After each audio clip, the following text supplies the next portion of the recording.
Que ce soit une voiture, un avion ou un édifice, ils ont tous été mis à l'épreuve. De l'aérodynamisme.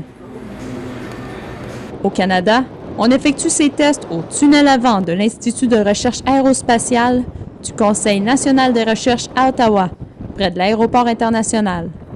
La soufflerie ici peut atteindre 200 km/h dans la veine d'essai. Ce qui semble peut-être pas très élevé, mais il ne faut pas oublier que c'est une veine d'essai très grande qui fait 9 mètres sur 9.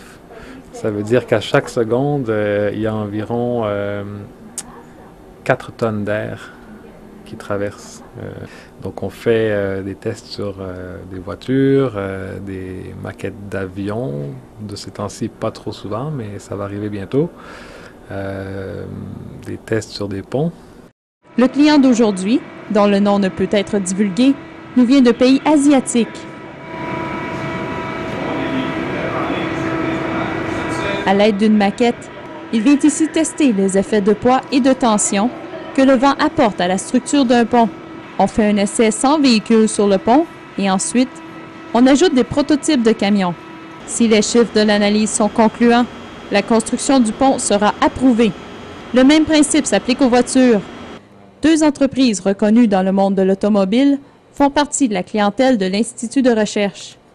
On a eu pendant plusieurs années des clients des voitures de course NASCAR. D'autres clients qu'on a, entre autres, on a par exemple Honda d'Amérique du Nord qui développe ses voitures chez nous.